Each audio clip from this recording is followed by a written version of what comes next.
Hallelujah, good morning. आइए प्रभु के वचनों पर मनन करें। आप में से अनेक लोग अपनी गवाहियों को व्हाट्सएप के जरिए हमें बताते हैं कि इस कार्यक्रम के जरिए प्रभु ने हमसे बातें की हैं। इन संदेशों के जरिए प्रभु हमें विश्वास में दृढ़ कर रहे हैं। इसके लिए मैं प्रभु का धन्यवादी हूं और हर रोज उत्साह के साथ हम इन कार्यक्रमों को आपके लिए लाते हैं। आइए प्रार्थना के साथ आज के मनन को शुरू करें। पवित्र पिता, आपका धन्यवाद। प्रार्थना का जवाब देने वाले आपका धन्यवाद। हमारी विनतियों को सुनकर हमें छुड़ाने वाले प्रभु यीशु, आपका धन्यवाद। प्रभु, हमारे जीवनों में आपसे प्रार्थना करने की आवश्यकता है, हम जानते हैं। प्रार्थना के महत्व को समझने में हमारी मदद करें। प्रार्थना यीशु के नाम से मांगते हैं, आमीन। प्रभु की महिमा हो। आज बुधवार है, कई जगह मिडवीक प्रेयर होते हैं। क्या आप लोगों के चर्च में बुधवार मिडवीक प्रेयर होता है? शुक्रवार नहीं तो शनिवार को फास्टिंग प्रेयर्स होते हैं। प्रार्थना काफी महत्वपूर्ण है। कई समस्याएं ऐसी होती हैं जिनसे छुटकारे के लिए हम बहुत प्रयास करते हैं, लेकिन फिर भी छुटकारा नहीं मिलता। भयंकर समस्याएं, ना खत्म होने वाली बीमारियां, गंभीर तकलीफें, ऐसी कई बीमारियां हैं जो ना हमें जीने देती हैं ना ही मरने देती हैं।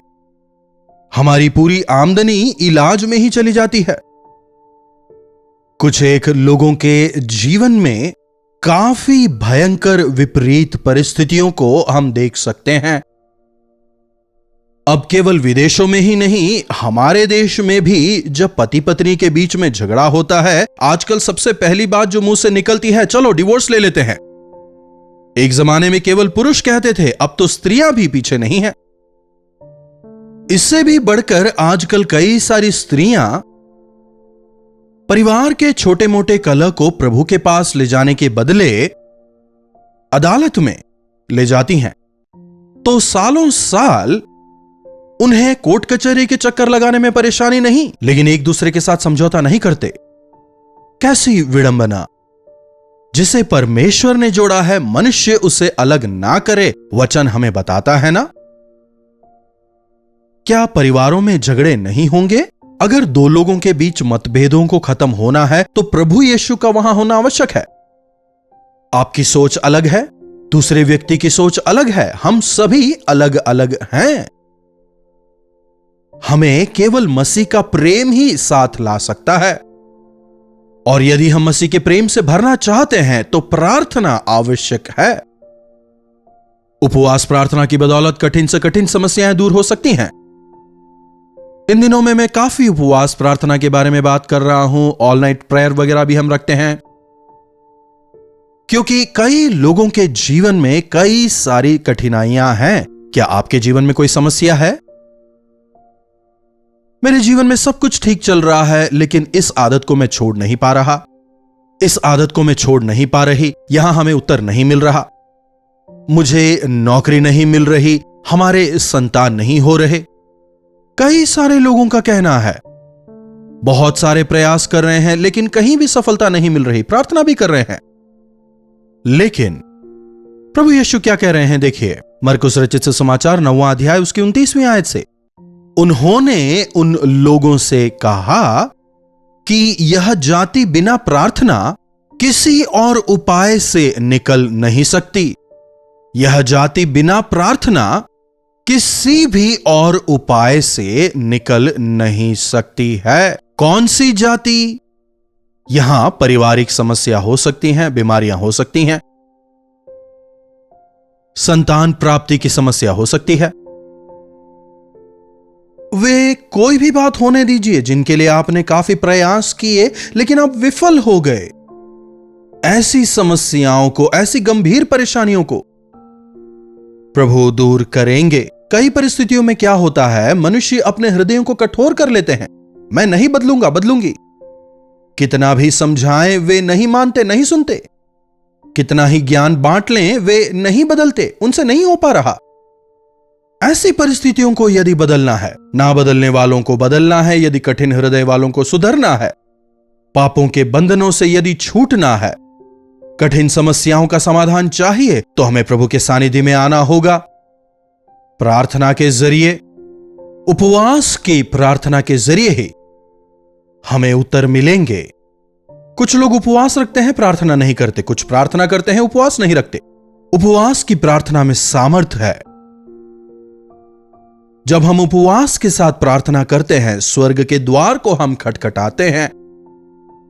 जब हम लगातार प्रार्थना करते हैं, विश्वास के साथ प्रार्थना करते हैं, परमेश्वर जवाब देते हैं। 9 शिष्य मिलकर दुष्टात्मा नहीं निकाल पाते, लेकिन जब प्रभु आकर एक ही वचन से दुष्टात्मा निकालते हैं, हम क्यों नहीं निकाल पाए? जब शिष्य पूछते हैं, तुम सबों के मन एक नहीं है, पहला विषय, तुमने प्रार्थना नहीं की। दूसरी बात, विश्वास का उपयोग नहीं किया। यस, हमारे जीवनों में उन विषम परिस्थितियों से यदि छुटकारा चाहते हैं, हमें एक मन होकर प्रार्थना करना होगा, विश्वास के साथ प्रार्थना करना होगा। यीशु के नाम में चमत्कार है, ऐसा विश्वास करना होगा। क्या आज आपके जीवन में समस्याएं हैं? कई सारी विषम परिस्थितियां, आपने कई प्रयास किए, नौकरी नहीं मिल रही है, कई अटेम्प्ट्स कर लिए लेकिन एग्जाम पास नहीं हो रहे, मुझसे अब नहीं हो रहा। क्या आप ऐसी अवस्था में आ गए हैं? Why shouldn't you try Jesus? प्रभु के साथ प्रयास करके देखिए। अपने ज्ञान और बल से आपने बहुत प्रयास कर लिया, पैसे का बल दिखा लिया, रिकमेंडेशंस का बल दिखाया, आप लोगों के पास गए, लोगों पर आपने भरोसा किया, लेकिन अपने बोझ को प्रभु पर डालिए। प्रभु से कहिए, प्रभु से विनती करिए, वे जवाब देंगे। यदि ऐसी जाति को निकलना है तो उपवास की प्रार्थना आवश्यक है। आजकल की प्रार्थना, प्रभु मुझे ये चाहिए, मुझे ये दें, आमीन। प्रभु ने जवाब क्यों नहीं दिया कहते हैं, यह प्रार्थना नहीं है। रात भर बैठकर प्रभु मुझे ये चाहिए, मुझे दें, क्या आप देंगे कि नहीं? मुझे दें दें दें दें। उन दिनों में जैसे बिलाम ने किया, प्रभु मैं जाऊं कि नहीं, मैं जाऊं कि नहीं, मैं जाऊं कि नहीं। अरे नहीं जाना, एक बार कह दिया, लेकिन फिर भी पूछता रहता है। ऐसे ही कुछ बातें होती हैं जो हम जानते हैं प्रभु की इच्छा नहीं है, वे हमारे लिए और अधिक परेशानी का कारण बनेंगी, लेकिन फिर भी हम उन्हें ही मांगते रहते हैं। ऐसी जिद छोड़कर प्रभु के सामने आए और प्रभु से कहें, प्रभु आप जो चाहेंगे मैं वो करूंगा, आप अपनी इच्छा मुझे समझाएं। उपवास प्रभु को नरम करने के लिए नहीं, लेकिन आपकी कठोरता को नरम करने के लिए है। उन्हें प्रसन्न करने के लिए आपको उपवास नहीं रखना, लेकिन अपने शरीर को अपने नियंत्रण में रखकर आत्मिकता में बढ़ने के लिए। हां, मैंने उपवास कर लिया, प्रभु मेरे लिए स्पेशल केयर लेंगे, ऐसा बिल्कुल ना सोचें। उपवास करने की वजह से आप अपना तिरस्कार करने पाएंगे, एकाग्र होकर प्रभु पर मनन करने पाएंगे। प्रभु ने कहा ना, जो मेरे पीछे चलना चाहे उसे अपना तिरस्कार करना होगा। मुझे भूख लग रही है लेकिन मैं खाना नहीं खाऊंगा कहकर जब आप अपना तिरस्कार करते हैं, परमेश्वर से छुटकारे की, परमेश्वर से बल की, आशीषों की अपेक्षा रखते हैं, इसलिए आप तुरंत अपनी प्रार्थना का जवाब पाते हैं। केवल भोजन नहीं करने का मतलब उपवास नहीं होता, पानी नहीं पीना मतलब उपवास नहीं होता। आजकल तो कुछ लोग कहते हैं मैं मांस मच्छी नहीं खा रहा, इसका मतलब उपवास नहीं। यस, सुनिएगा, किस प्रकार का उपवास किया, कितने दिन हमने उपवास रखा, यह महत्वपूर्ण नहीं, लेकिन कितने समर्पित हुए। उपवास की प्रार्थना के दौरान कितना हमने अपने आप को प्रभु के हाथों में सौंपा, किस मन के साथ हमने अपनी विनती को प्रभु के सामने पहुंचाया, यह आवश्यक है। उपवास की प्रार्थना का मतलब किसी चीज से अपने आप को दूर रखना, जैसे कि अपने आप को भोजन से दूर रखना। आज कई लोग खाना नहीं खाते, पानी नहीं पीते, लेकिन फोन अपने हाथ से नीचे नहीं रखते। क्या आपका मन वहां डाइवर्ट नहीं हो रहा है? क्या आप सांसारिकता के साथ जुड़ नहीं रहे? उपवास के दौरान अपने मोबाइल फोन को अपने से दूर रखें, अपने बाइबल को पास रखकर आप प्रार्थना करें। व्हाट्सएप पर क्या आ रहा है आवश्यक नहीं, प्रार्थना के दौरान प्रभु क्या कह रहे हैं इस पर आपका ध्यान हो। वायदे आपको मोबाइल फोन्स के जरिए नहीं, लेकिन अपने वचन के द्वारा प्रभु आप पर जाहिर करेंगे। जो आपको पसंद है आप उसे दूर रखें। प्रभु के लिए कुछ समय में इससे दूर रहूंगा, यही वास्तविक उपवास है। पहले मेरे राज्य और धर्म की खोज करो, मैं बाकी सब कुछ तुम्हें दूंगा, प्रभु कहते हैं। हम हमेशा कुछ ना कुछ पाने के लिए उपवास करते हैं। इसके बजाय संसार से, सांसारिकता से डिस्कनेक्ट होकर प्रभु के साथ कनेक्ट होने की इच्छा रखते हुए, आशा रखते हुए हमें उपवास करना चाहिए। प्रार्थना के जरिए, उपवास के जरिए यह संभव होगा। क्या संभव होगा? अंधकार की शक्तियों के प्रभाव से छुटकारा, शैतानी ताकतों का विरोध करने की शक्ति, पाप के बंधन से छुटकारा पाने की शक्ति, पवित्र आत्मा के महान सामर्थी कामों को यदि आप अपने जीवन में देखना चाहते हैं तो उपवास की प्रार्थना के दौरान प्रभु अपनी सामर्थ प्रकट करते हैं। इसलिए हम हमारी समस्याओं से छुटकारा पाते हैं। क्या हर रोज उठने के साथ प्रार्थना करते हैं? भले ही थोड़ा समय ही हो। क्या परिवार के साथ सुबह और शाम बिना फेल प्रार्थना कर रहे हैं? भोजन करने के लिए जब आप टेबल पर बैठते हैं, क्या धन्यवाद करके भोजन कर रहे हैं? हर हफ्ते कम से कम भी 2 बार उपवास के साथ प्रभु के सानिध्य में समय बिताते हैं। अपने आप को जांचते परखते हुए अपनी समस्याओं को प्रभु के सामने क्या आप रखते हैं? चर्च में होने वाली उपवास की प्रार्थना में भाग लें। जब आप प्रभु के सानिध्य में समय बिताएंगे, वायदों के साथ आप वापस आएंगे। परमेश्वर का भवन प्रार्थना का भवन है। प्रभु ने कहा ना, मेरा भवन समस्त मनुष्य जाति के लिए प्रार्थना का भवन कहलाएगा। प्रभु के भवन में गीत संगीत से ज्यादा प्रार्थनाओं का स्वर गूंजे। जब हमारी जो विनतियां हैं धूप के समान जब प्रभु के सानिध्य में उठेंगी, हमारे अंदर, हमारी कलीसियाओं में बेधारी आएगी और संसार के लिए हम एक बेधारी का कारण होकर जीने पाएंगे।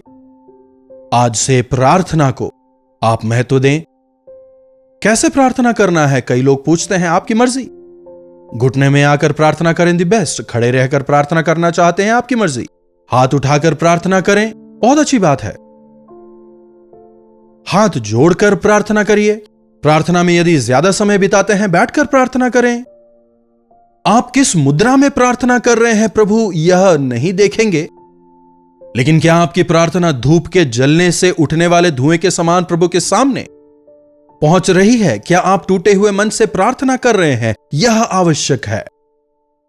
हां, प्रार्थना करना था, मैंने प्रार्थना कर लिया, ऐसे कहकर प्रार्थना ना करें, बल्कि प्रभु से उत्तर की अपेक्षा करें। मैं हमेशा कहता हूं, आमीन कहने के साथ ही आंखें ना खोलें, उठकर ना जाएं। आमीन कहने के बाद प्रभु से सुने, प्रभु आप क्या कह रहे हैं? आपकी इच्छा क्या है?